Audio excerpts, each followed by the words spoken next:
Zoltan, business development specialist. Is that correct, Zoltan? It is indeed, And yes. Zoltan, stage is yours. Okay. All right. Well, am I going to see the people in the audience, or? I will just use a chair and.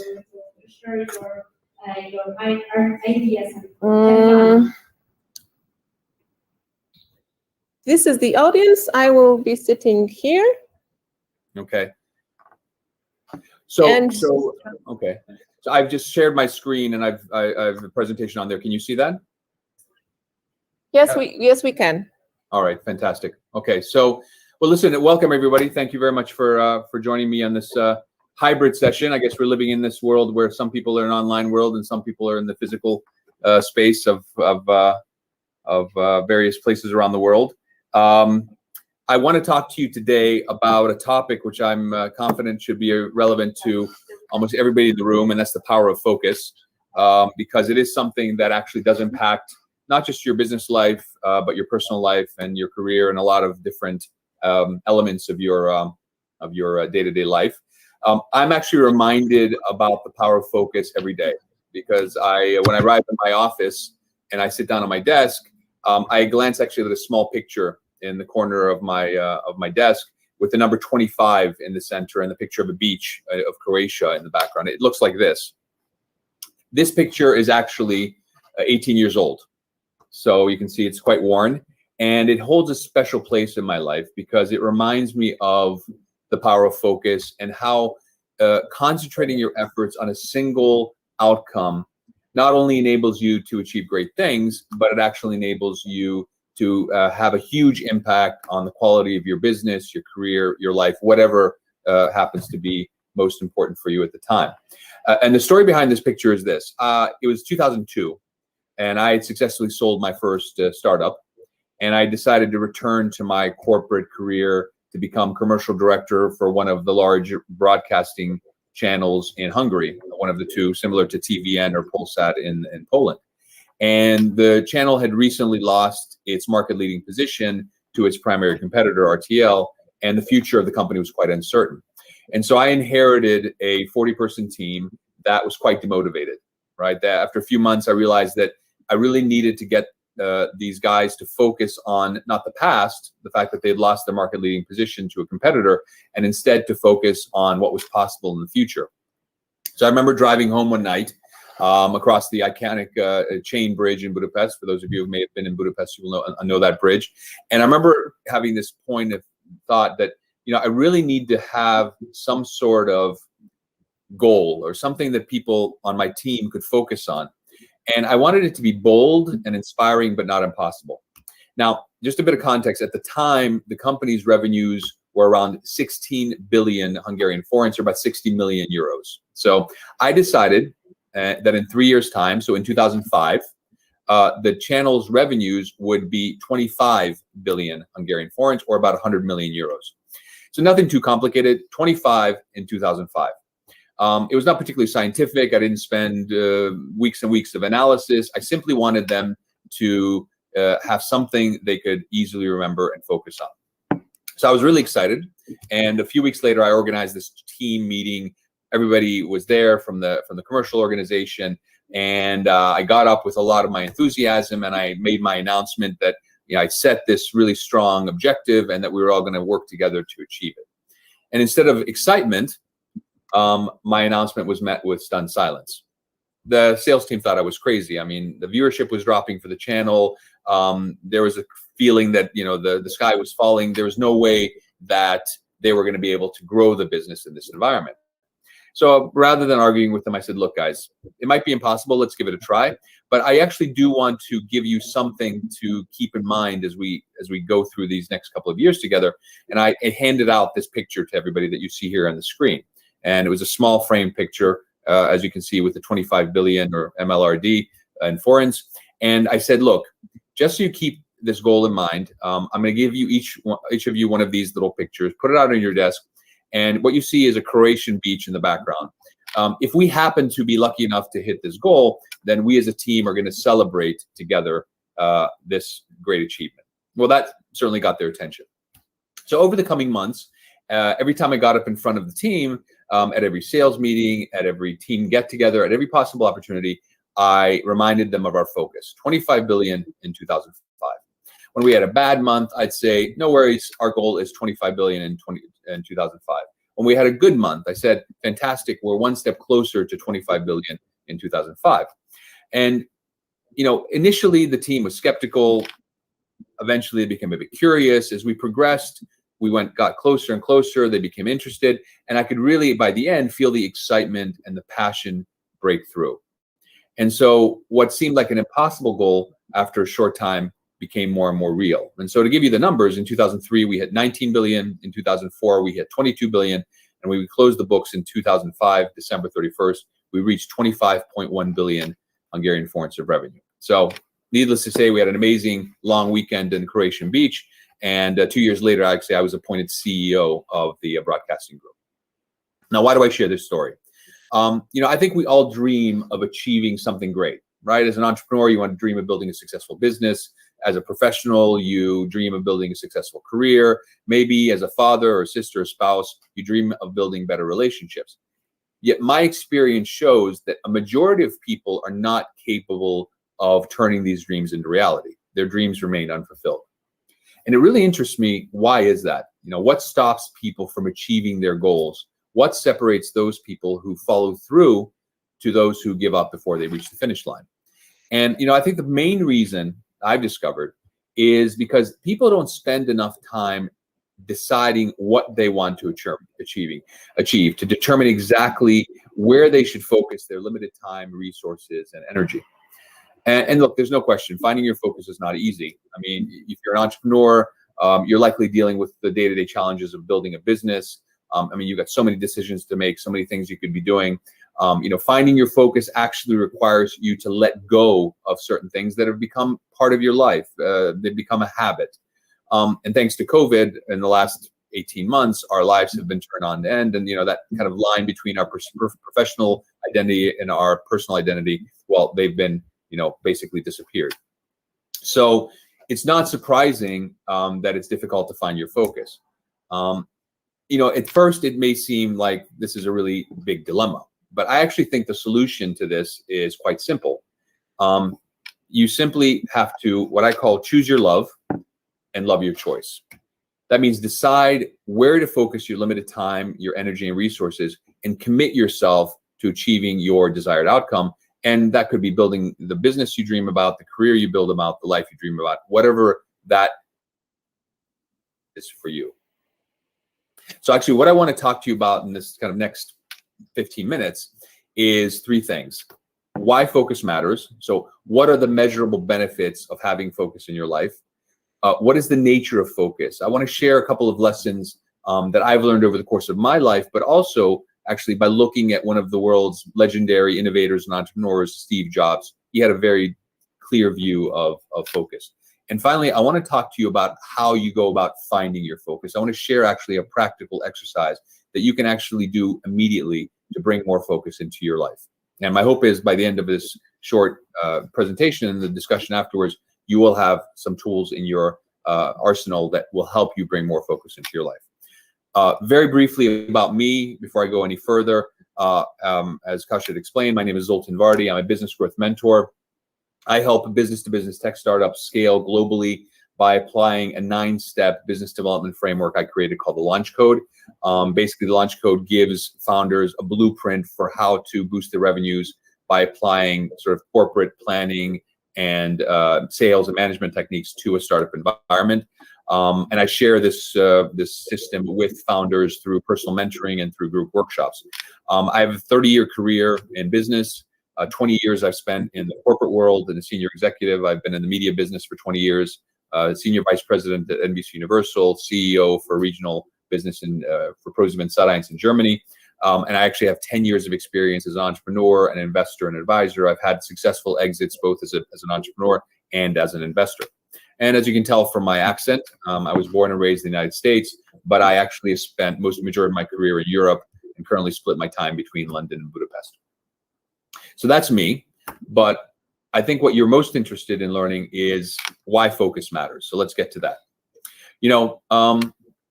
there's actually interesting exercise that I came to realize highlights how focus has an impact on your day-to-day life. I don't know how many of you have had this experience yourself. I decided to buy a new car not too long ago, and I'd done some research and basically made the decision to buy a particular brand of automobile, a Volkswagen, a black Volkswagen Arton. And later that week, I was driving on the street and I started noticing something. When I was at the stoplight, this car pulled next to me and it was a black Volkswagen. As I was turning left into the road, coming right next to me on the other side was a black Volkswagen. When I parked, I happened to park right next to a black Volkswagen. And so apparently it was a very bizarre experience where I feel like everywhere I looked, there was a black Volkswagen. Now, it wasn't if suddenly the entire world in which I inhabited decided to buy the same exact car that I wanted to buy. I simply decided a desired outcome, a focus, to purchase a certain type and color of car. And I began noticing things that supported that focus. And see, what I learned from this experience, and please test this out, just choose a color of a car or a make of a car and see how this works in your life.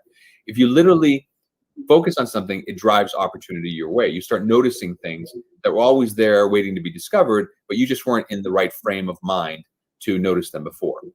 So focus is really critical from the very first foundation of your business, whether you're talking about a target market or target audience. It's something that you as entrepreneurs should certainly have in mind. There's actually an interesting misconception about growing a business I've come across from many early stage companies. And I'm imagining that some of you would be in this position. And this misconception is that somehow the path towards growth comes from trying to sell the broadest possible set of products or services to the broadest audience of consumers. So in other words, the larger your net, the bigger area of water it covers, the more fish you'll catch. Well, in reality, I found that focus actually shows that you need to fish where the fish are. Successful entrepreneurs are the ones that define a very clear goal, focus on a very clear target audience with a very specific solution to a very specific problem. And so, using this metaphor, the fisherman that finds that part of the lake where most fish gather and places his net in that spot is the one that's going to be able to grab that market more quickly.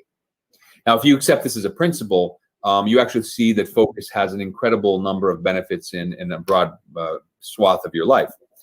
The first thing is focus creates a pathway to your desired outcome. And what I mean by that is once you know what you want to achieve, you start seeing specific steps that you need to take to get to where you want to go. All right. And it's just sort of this path that leads you there. Focus helps you make better decisions. It enables you to say no to opportunities that take you away from your focus. I don't know how you are with this. It's one of my hardest things to do. Is you're presented with so many different directions, so many opportunities, especially when you're building a business to start. And it's sometimes difficult to decide which of these options is better. Having a clear focus gives you the confidence to say no to certain things and make the right decision. The third thing I've noticed about focus is that it keeps you motivated. So since you know where you are headed and why you are headed there, you're more likely to overcome all of the short-term setbacks that normally come from trying to build a business or even lead a successful life. So focus does have that impact. Now, I've talked about the nature of focus. I've talked about the benefits of focus. What I now want to turn to is the second item on my agenda, which is to talk about the nature of focus. And to help you understand the nature of focus, I want to turn to somebody who I've studied significantly over the course of my life, and I found to be an interesting example of why focus matters. His name is Steve Jobs. We are probably all familiar with him as the co-founder of Apple and one of the most successful innovators and entrepreneurs in history. And here's a picture of Steve Jobs back in 1980. So he's about 25 years old. And the reason I've chosen this photo is because I came across a video of a speech that Steve Jobs gave back in 1980.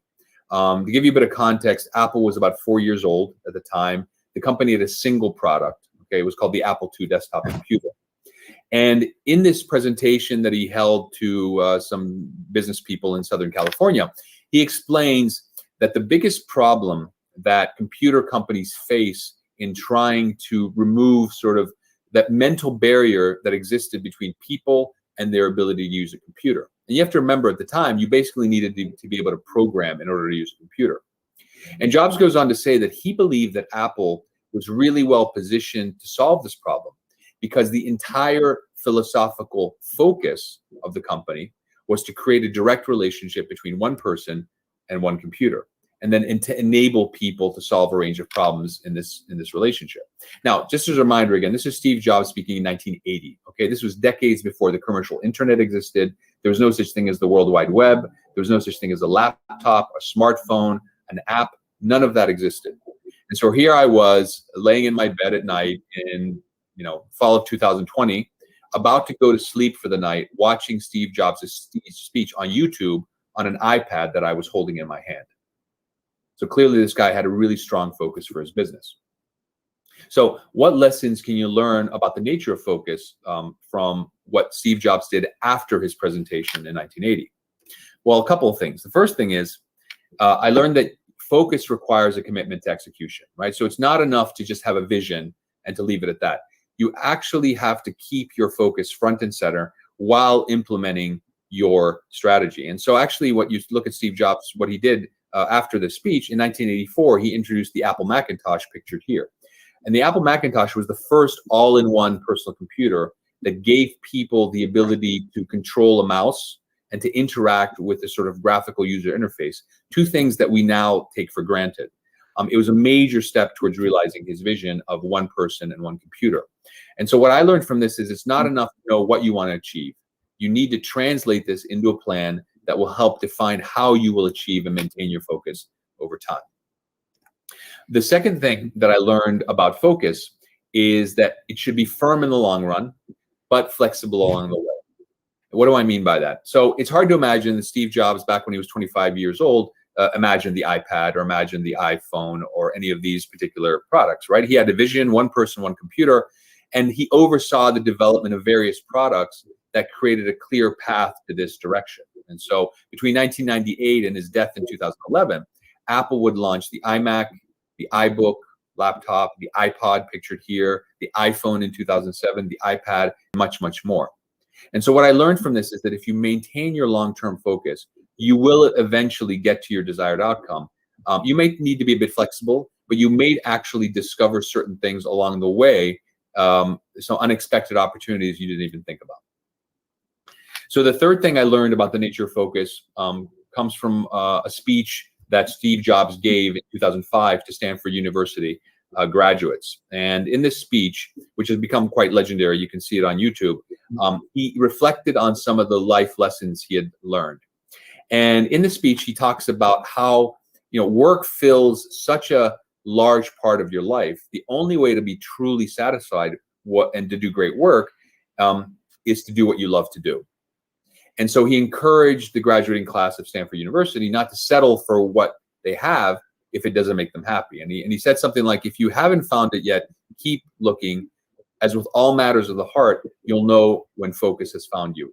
And so that's what I think is the takeaway for me, is it's really worth fighting to find your focus, because eventually you will find your passion and what you want to focus your life on. So I've talked about the importance of focus, why it matters. I've talked about the nature of focus. I now want to turn to a very practical approach of how to find focus and how you can apply some of this thinking into your life. Hopefully you've been convinced at this stage that focus matters. It's important. There is benefits to it. I want to actually share an exercise that I've used countless times in my own life, in my own career, in my own businesses to find my focus. And it's very similar to the one I use in my work with startup founders and as I mentor them and entrepreneurs. It's called destination planning. And it helps you answer the question, what exactly do I want to achieve? What is my desired outcome, right? That's what I think a lot of people can't really answer. Why is this important?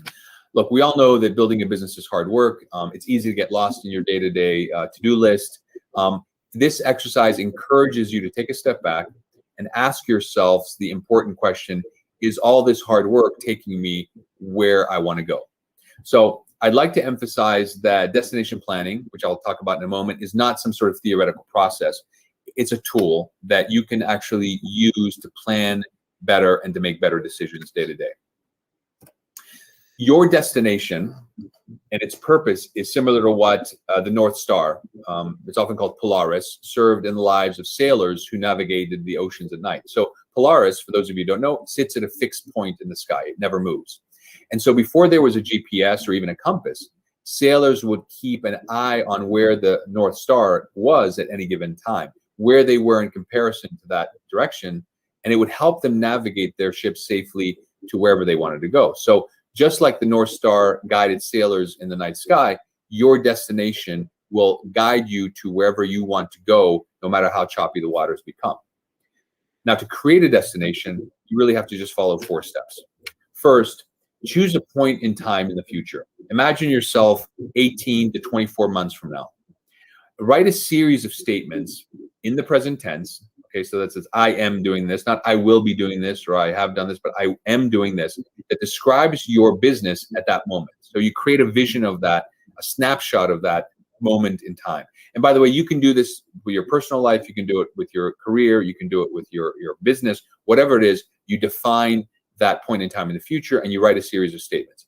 Make sure you cover all key focus areas. And for the purposes of this exercise, I'll just focus on business at the moment.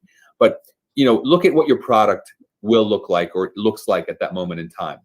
What is it? What characteristics does it have? Look at the sales and marketing elements of your business. How much revenue have you generated? How many deals or customers do you have? What markets are you in? Look at your team and operations. How many employees do you have? Are you alone? Are you with a select number of partners in a small room? Are you part of an organization with hundreds of employees? Do you have multiple offices in multiple countries?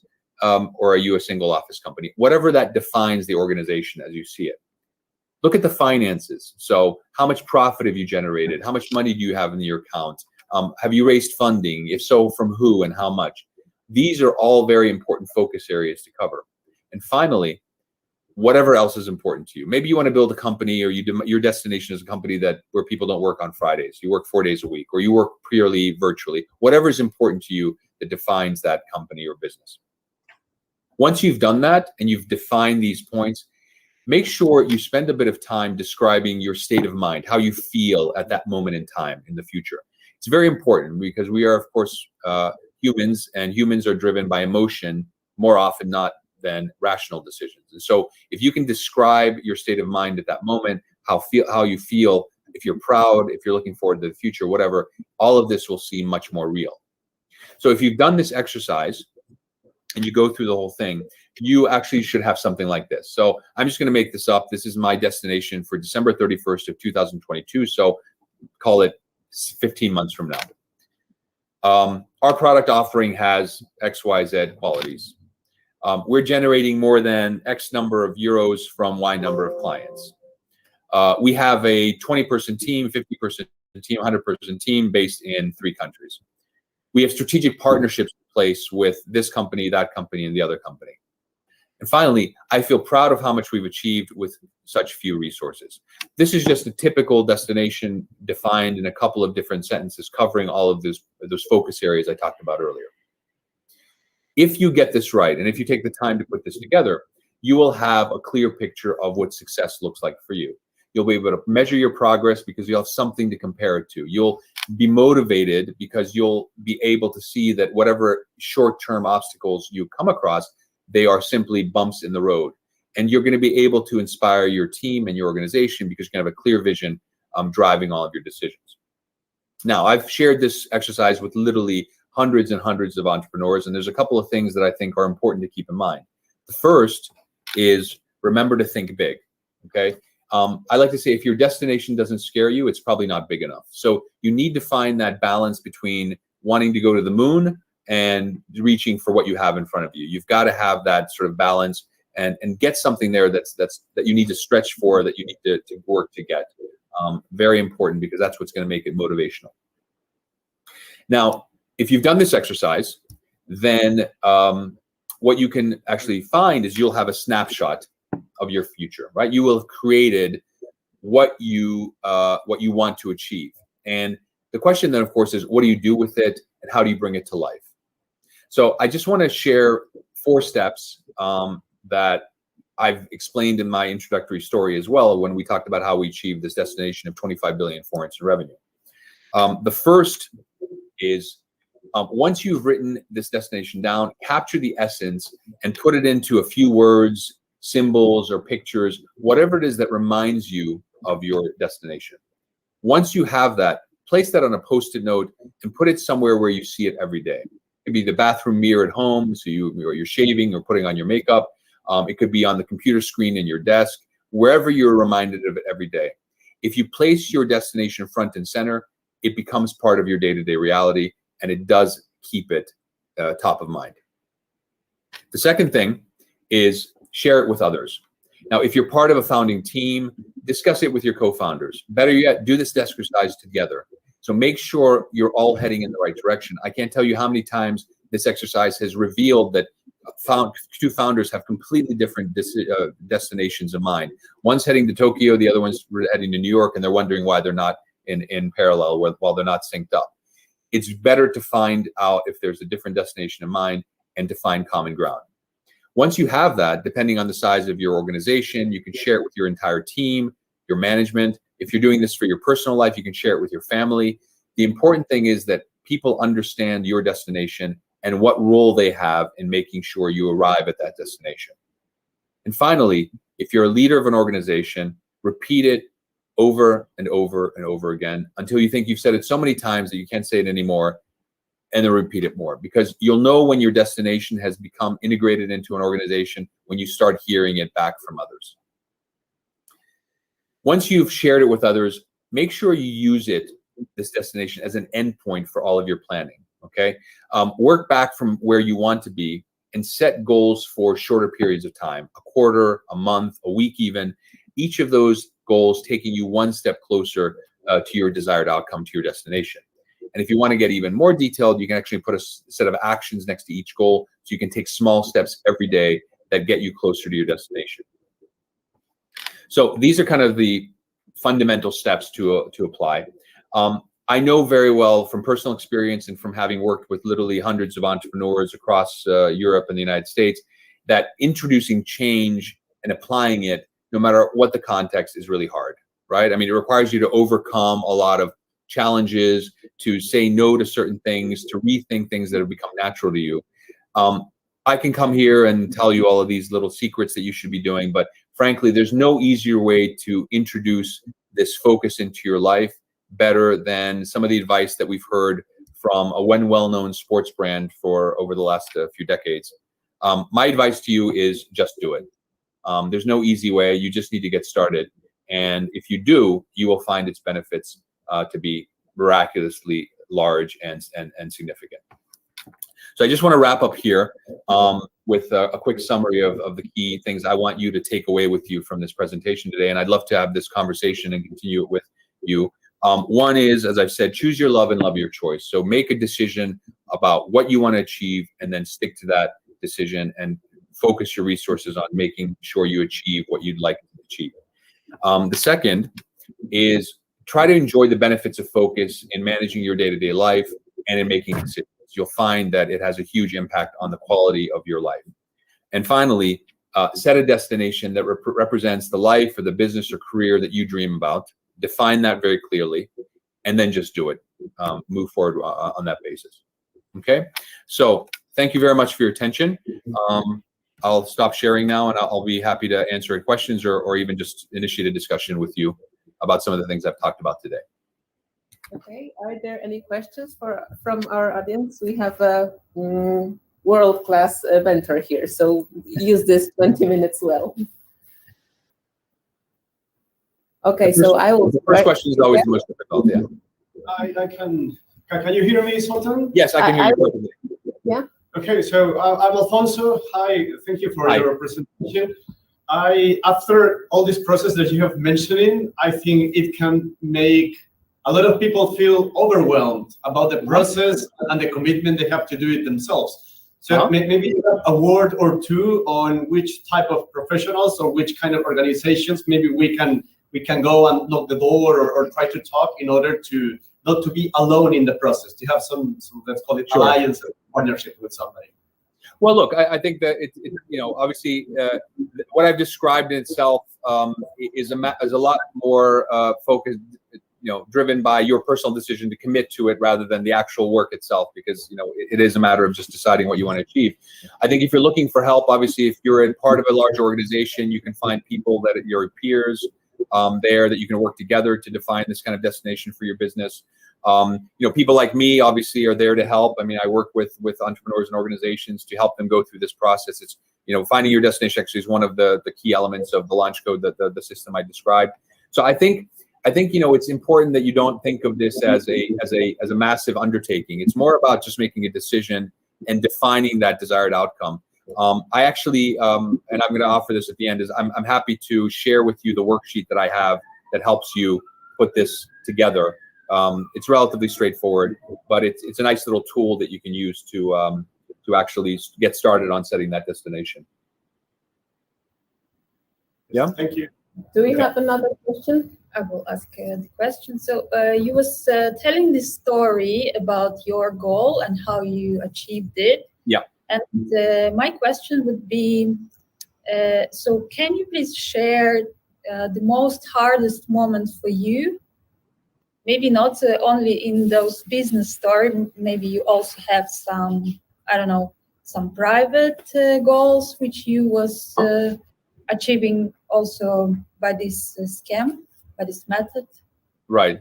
Well, so the hardest kind of moment or stage of this process for you. Right. Well, listen, I think the the hardest part of change is always the beginning, right? Because you always have to make certain commitments without really being 100% sure that you're heading in the right direction. And so I think that, I'll give you two examples. In the case where I was leading of an organization, let's say a 40-person team, at the beginning, it was trying to convince people that, in fact, focusing in on that goal and making it an important part of our thinking was worth it, right? And the way you do that as a leader is you simply commit to repeating it over and over again. And when I say repeat it over again, I literally mean repeat it over and over and over again. I can't overstate that. It's like if you're bombarded by advertisements, you don't actually notice until you see it like 10 or 12 times before you can see the message. Same thing with change. If you're a leader and you want to make change, you have to make sure that you repeat that important statement, that thought, that process over and over again. And I think if you do that at the beginning, you're going to get people to slowly accept the possibility. The other thing I would say is it a challenge at the beginning? Is my experience is that with any change, generally speaking, in an organization, people fall into one of three categories. Broadly speaking, 20% of the people are behind you 100%. They believe in your vision. They believe in what you do. They like you personally. They're 100% on board. 20% of the people will hate you no matter what you do because they don't like change. They don't like the way you dress. They don't like the way you talk. There's always those people that are never going to be satisfied. My view is that the ability to make change and to focus, it will depend on what happens with the 60% in the middle, right? So the 20% that are supportive of you, you've got them. The 20% that are against you, you're never going to convince them. So the question is what happens with the middle 60%? And those are the 60% of the people in an organization that are going to drive change. And it's convincing them that what you're offering them as a vision, as a destination, is valuable to them, valuable to the organization. And repeating that statement and repeating that vision over and over again, that's what's going to deliver success. And I think in that process of change that I described earlier, I was successful in getting those 60% of the people on board. And the 20% who weren't on board left the company anyway or were fired because they weren't really productive, right? So they weren't part of the process. So that's the organizational side. On the personal side or individual side, I think, I'm sorry, what can I just understand? What's your personal situation? Are you an entrepreneur? Are you running a business? Are you interested more from a personal life standpoint? What is your interest in this topic? In overall, I think that we all design our life in overall, how we planning to live, what are the entertainment going to be like, if we're going to have a family. Right. So that was exactly. Yeah. So I think that's a great expression, design your life. So I think that the process of change and designing your life is driven by how you manage the difficult times, right? Everybody can be happy and smiling when everything's going well. It's it's how you behave and how you react when something doesn't work the way you described. That's what's going to define how successful you can move forward. And so my personal experience in that has been that, the hardest part is overcoming those periods in time when you just feel like, things are going your way. And when you're building a business, actually, that can happen within 24 hours. I don't know if anybody is experienced with this. You can wake up in the morning feeling like you're king of the world or queen of the world, and by 6 o'clock at night, you feel like the whole world's shitting on you because nothing's happening, right? The way you want it. So it can happen within a very, very short period of time. And I think it's a matter of overcoming those difficult periods just through sheer persistence is what's going to help you define your ability to succeed and design the life or the career or the business that you want. And that's what I think defines success, is your ability to persist through the difficult times. Thank you so much. Really Absolutely. Great answer. Yeah, that's Do interesting. we have another question? Mm-hmm. Well, then I may have one. Okay. Easy to set goals and have and be focused on something that we do know that we want. What Mhm. about how to set goals when we are not certain what we want, or we have vague and it's very blurred, our vision is not very clear? What are your tips to help focus on to find the right things, Right. the right goals to be focused on? Okay, that's a great question. So here's what happens. I think you can consider this a process in that very few people are confident enough or clear enough to be able to define immediately what they want, right? I mean, there's some directions, some general options, and I think what you want to do at a first stage is get from absolute chaos to some sense of order. And some sense of order might be reducing to 3 options, right? So typically, and I'll use a very live example in career planning, right? I often find myself in a position where people contact me saying, "Hey, do you know of any good jobs that would be interesting for somebody like me?" And my response to that is, okay, well, do you want to be a security guard, an assistant, or CEO? Because there are 3 different directions. And through a series of questions, I actually force them to narrow down the process. So I say, well, what are you good at? Well, I'm a really good marketing person. Okay, that's interesting. And so do you more focus on digital marketing or traditional marketing? Well, actually, I'm pretty good at digital marketing. Okay, well, at digital marketing, obviously, you could be an expert in Google, or you could be expert in social media. Which one? Well, I love social media, and I'm really good at it. Okay, so what you're telling me is you're looking for a digital marketing job in social media, right? Yeah, well, actually, that's what I'm looking for. Oh, well, you want to work in a big company? Oh, no, big companies are really scary. You can't do what you want. They don't define me. I'd much rather work in a smaller company. Okay, so you want to be a digital marketing expert in social media at a small company, and you want to work in the clothing industry, or you want to work in a financial industry? Oh, I hate finance. I want to be in the creative area. Aha, so you want to be a social media expert, digital marketer in a small company working in a creative industry. Well, exactly. Okay, so now I understand what job you want. So here are some contacts that I could recommend, right? And so I think that the process I just described very quickly is the process you have to go through as you try to find your focus, right? You have to go from this really broad definition of whatever it is, a happy life. Your definition of happiness might be completely different from mine. In fact, it probably is, right? So going from I want a happy life or I want to be successful would be, well, I want to be a really successful marketing person working in the creative industry, and generating value for my clients through that way, right? And so at the very least, try to narrow down your options. And as you move forward, try to again narrow those options until you ultimately arrive at something that feels right. And sometimes you're going to go down paths that don't work, right? It's a natural thing. It's not like you're going to pick the right thing all the time. I think the best thing to do is to make a decision and move forward. There's nothing worse than spending time waiting for things to happen and hoping things get better. Hope is not a strategy. You need to make decisions and move forward. Do we have any other questions? I think our audience is a little bit shy, so. Okay. Well, I have a question. How many of you, I see there's probably about 10 people there. How many of you have found something? There's more. Oh, there's more. Okay. All right. Oh, good. Great. Okay. I only saw half of the room. So I'm curious, how many of you, just by a show of hands, heard something in this presentation that got them thinking about wanting to get a little bit more focus in their lives? Maybe just a show of hands. No? Here's some people. Okay. All right. So that's good. Yes. Okay. So a couple of people. So here's my advice to you, because I think that's I couldn't see you in the entire room, but I'd say probably half of the people raised their hands if I've done a decent job of exciting you about the prospect, there's a chance that you might actually go home and start thinking about this a little bit more. But here's what's going to happen. You're going to go back to work. You're going to find the 67 unanswered emails. You're going to have a conversation with your friend and say, hey, this guy talked about the importance of focus. And if your friend's going to say, oh, that's really stupid, it's a very American thing to say, that's not how life works, you shouldn't spend your time, just live the life you want to live.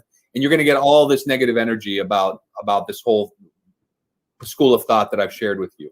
And so what I want to encourage you to do is give yourself a chance to progress in some direction, and just accept the fact that not everybody is going to see the value of trying to be more focused. I can tell you without any doubt, having had this or some similar conversation with literally hundreds of people, is the people who take the time to define and design the life or the outcome they want are simply more successful at making that come to life. And if you put a little bit of effort into it, you're going to find that it'll have a huge impact. So don't let yourself lose track, and give yourself the opportunity to experience the benefits. So one thing I actually want to offer you as an opportunity, I'm just going to go back and share my screen. For those of you who feel like there could be some benefits from this, is, just give me 1 second. You should see full page. Yeah. Yes. Yeah. So if you'd like a copy of my presentation, just to have something to inspire you or to think about, just send me an email to this address, zoltan.vardi@me.com. Should be pretty easy to remember. Just in the subject line, put Power of Focus Venture Cafe. And I'll do two things.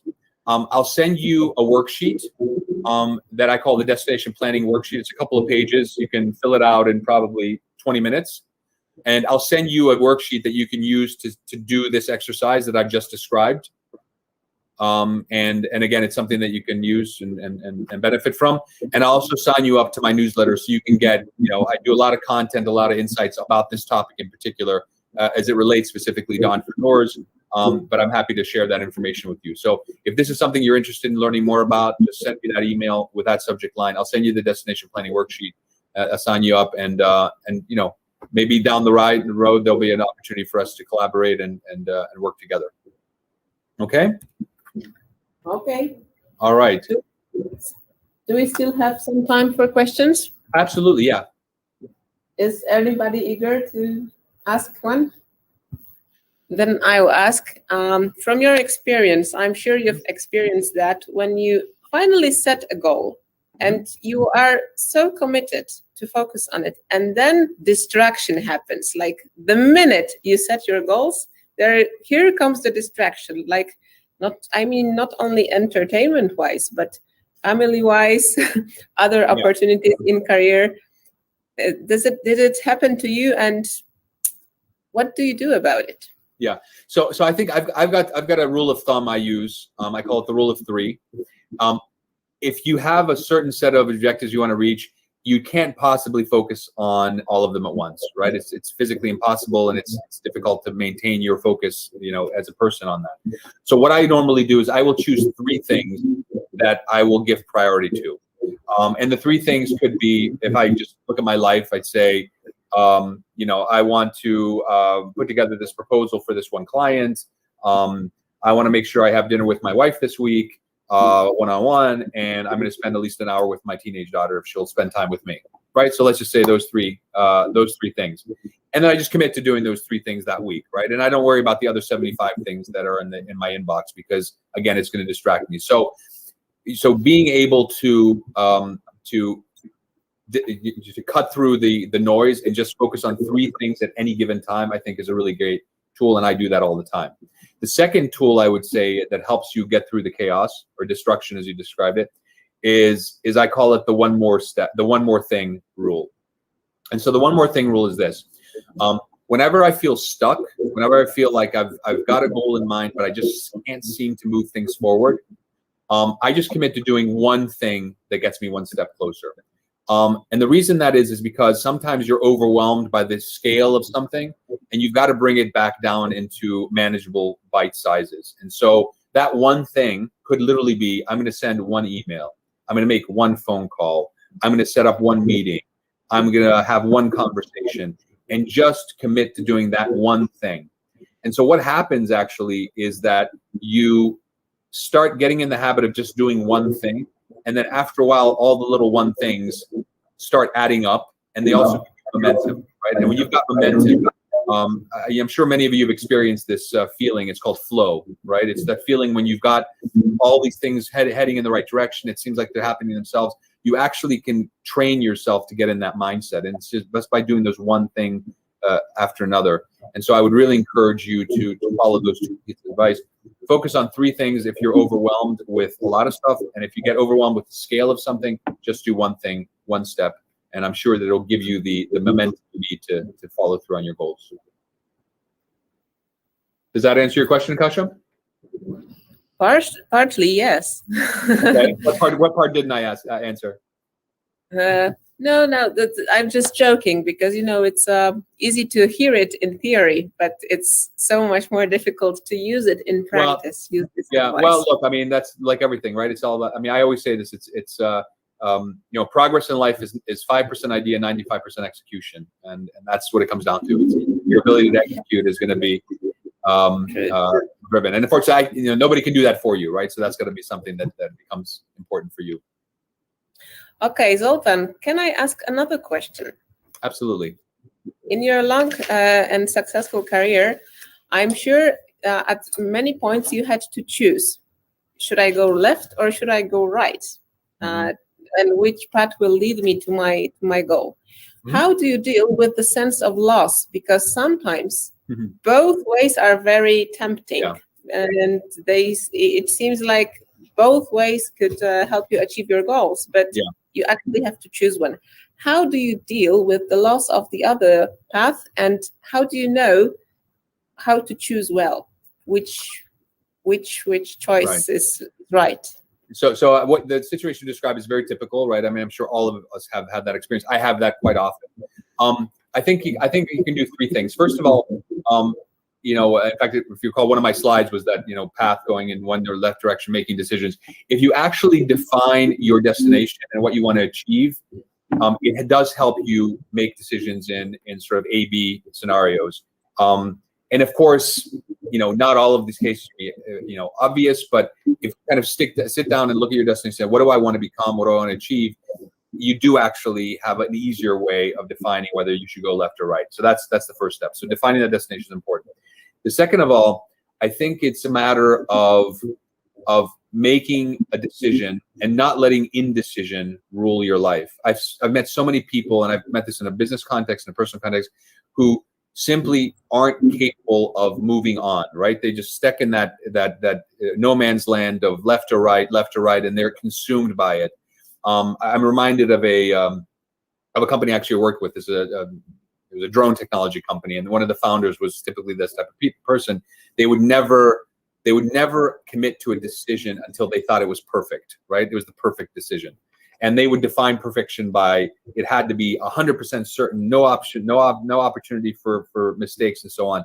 And what happened is that the entire company ended up just kind of hanging in midair because nothing ever moved forward. And so I think part of the process is making the decision that a decision has to be made, right? So indecision is not an option.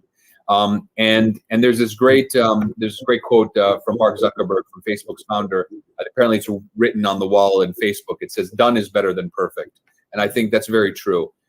There's a point at which you simply have to make a decision and get done with that decision and move on. Whether that's ultimately going to, result in regret, you'll never know.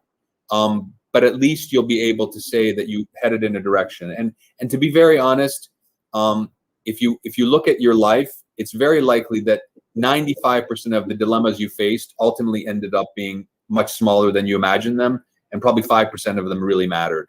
And I think that you just have to understand that if you've got a clear destination, if you commit to making a decision, and you understand that done is better than perfect, that you will be able to move forward and manage that sense of regret that may come up in the meantime. Okay, maybe somebody from you? We have a question from the audience. Actually, I do have a comment, and I'm sure that Zoltan knows the book, because the book is called Atomic Habits by clear, and actually the whole book is just in accordance with your ideas. So Okay. I'm sorry. yeah. What is the book called? Atomic Habits. Atomic Habits. Yeah, by James Clear. And actually, while listening to you, I was like reading the book. So Oh, really? so someone do not know. So I guess we were both inspired by the same people. I haven't heard of the book, unfortunately, but I'll check it out actually. Yeah. Okay. So just Okay. Well, thank you very much. I mean, yeah, I guess that. Thank you for the feedback. So that's something I'll watch. Look, I mean, you know, the power of focus is not something that I dreamed up, you know, out of the blue. I mean, it's something that's pretty fundamental to a lot of the success focused, you know, thinking, and it's been around for literally hundreds of years. So I don't think it's anything dramatically new. I think the application of it is always the question, right? Is how you can apply this to your day-to-day life and commit to it. That's probably the key to success, the execution part. As Kasia said, it's all of this sounds great, but it's actually you have to do it, and that's the tough part. Does anybody else have some comments or questions? So, final question from me. Okay. What happens when the goal is finally reached? Well, so that's a great question. So I'm very big on celebrating success. I think one of the things that we forget to do is actually celebrating the achievement of goals. I think you know, it's funny because I used to make that one of my most important principles when I was managing the sales organization.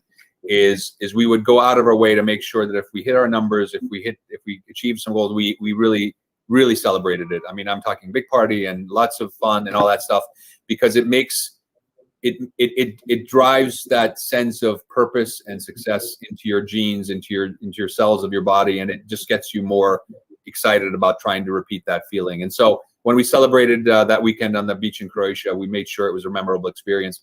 I won't show you any pictures of that because it's not necessarily something that I want to share with people, but we had a great time and we really experienced the benefits of focus and what happens when you can really put all of your energy behind achieving something great. So definitely celebrate your successes.